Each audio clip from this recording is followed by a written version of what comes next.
What's going on, everyone? So there's a lot of talks about the Lakers going and pursuing somebody like a Giannis Antetokounmpo. There's even talks about like Jokic in 2027, all of that, right? But very likely, if the Lakers are to land a Giannis or anybody, it's not going to be this season. It'll probably be in the offseason when the Lakers have a bunch of firsts. Like they have 3 firsts, they have a bunch of pick swaps, they have more seconds, they have more assets to get deals done. And there's already talks about Lakers having the best package for Giannis, right? Because of Austin Reeves and how good Austin Reeves is, right? But also, question is, does Austin Reeves want to go to a team like like a Milwaukee? Because he has a lot of power. He has a lot to say himself. He could easily go like, hey, I ain't going to Milwaukee. Then what? Then the Lakers might not have the best package. Yeah, you could probably turn them into assets, stuff like that. But then there's also an argument of like, do you keep Austin Reeves and Luka? There are questions about like, can you win with those two in your backcourt, right? They have a lot of similarities. Yes, they seem to work and gel very nicely together, but right, like the lack of defense, stuff like that is a concern. Now, I do believe you can win with both Luka and Austin Reeves in your backcourt.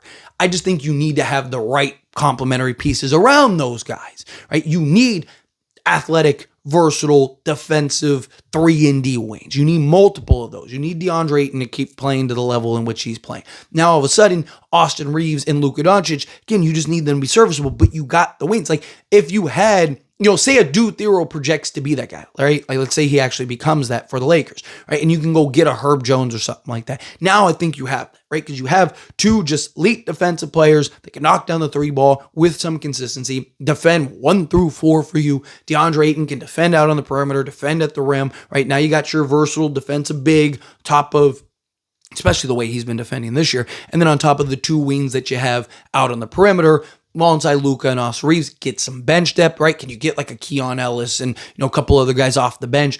Blah, blah, blah. Boom. Now the Lakers are the best team in basketball, right? That's the idea. That's the goal. So the question becomes, right?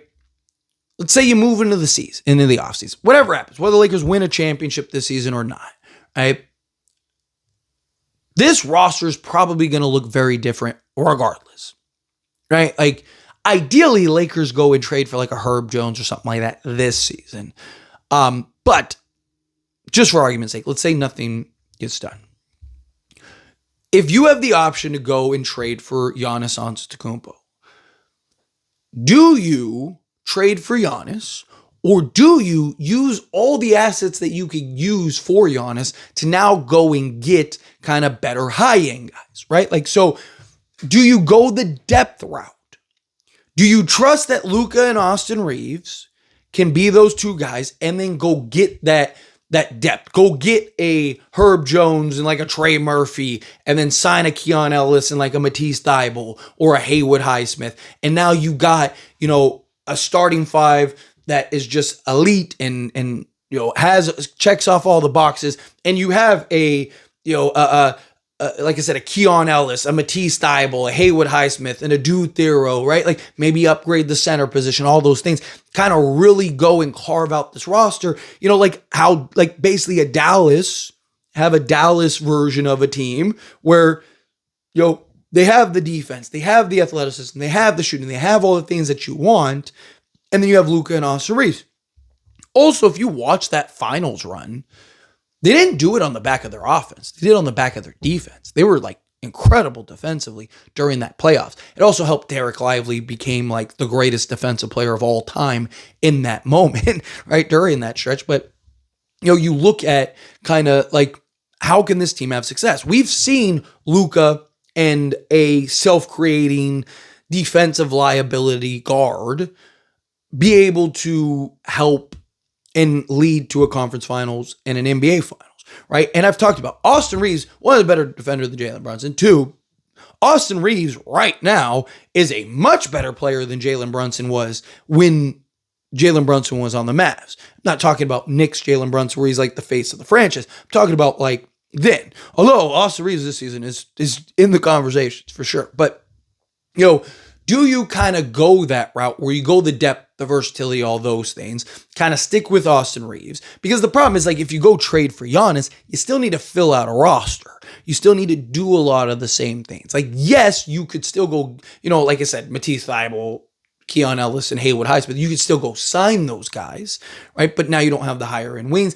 What I'm asking is like, if you're somebody, would you rather see Rob Pelinka go and get a Giannis and go like, hey, I just trust Giannis and Luka can lead you to the promised land doesn't matter who's alongside them, right? DeAndre Ayton, Giannis, Luka Doncic, and then it could be you and me alongside those two, and we can go win a championship? Or do you think like, no, make this roster 12 deep, one of the deepest teams in all of basketball, go get a ton of athleticism and defense and shooting and versatility and all the things that you need and put you in a position? Because I do think that there's an argument to be made for both routes, right? Obviously, look, star-driven league, you win championships on the back of your stars. Giannis is proven as a champion. If I'm being honest, what do I think the Lakers would do? It's go get Giannis, right? If the Lakers could get Giannis or a bunch of other things, they're going to go get Giannis, right? So again, that's why this is more just kind of conversation, right? Just what would you do type thing. What would I do? Right? Because if the Lakers have the choice, they're going to go get Giannis. It's just what the Lakers do history-wise. And again, if you have a chance to get Giannis, you don't say no to that, right? If you have a chance to pair Luka and Giannis to it, right? So like, even if like Rob Pelinka, even if I was Rob, any organization, right? If it's like, hey, we could get Giannis to pair with Luka Doncic, or we get a bunch of role guys that haven't won a championship or led a team to a championship, right? Like you would be fired immediately if it found out like, oh, hey, you could have gotten Giannis and that, right? So you'd have to go the Giannis route. But I do believe that there is a argument to be made that if Austin Reeves can keep playing to this level, he's got to be able to do it come playoff time. That's the key. But if Austin Reeves can continue to play to this level alongside Luka, and DeAndre Ayton continues to buy in the way that he's buying in on both sides of the basketball, and you go get those two high-end wings and then also add in some depth, athleticism, shooting, and all that stuff off the bench, now you have, like I said, a Keon Ellis, Matisse Thybulle, Haywood Highsmith, Jake LaRavia, a Dude Thero, whatever. Go get a backup center, right? Like, have all these things.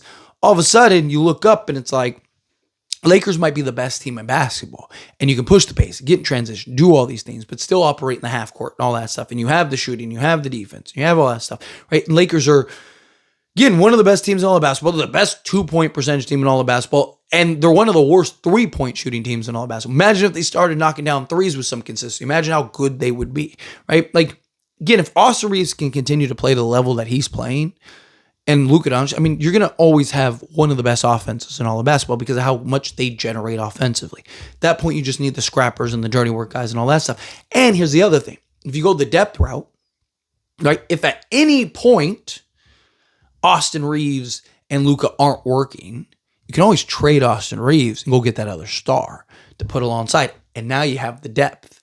So again, there's that argument out of the way. But let me know your thoughts and opinions down in the comments. As always, this is a discussion, so I pass a question to you. That being said, if you haven't liked this video, hit that like button. Else but not, enjoy these types of videos, and I truly appreciate it. Not subscribe channel, hit that subscribe button, turn on the bell notifications. Appreciate y'all. See you in the next one.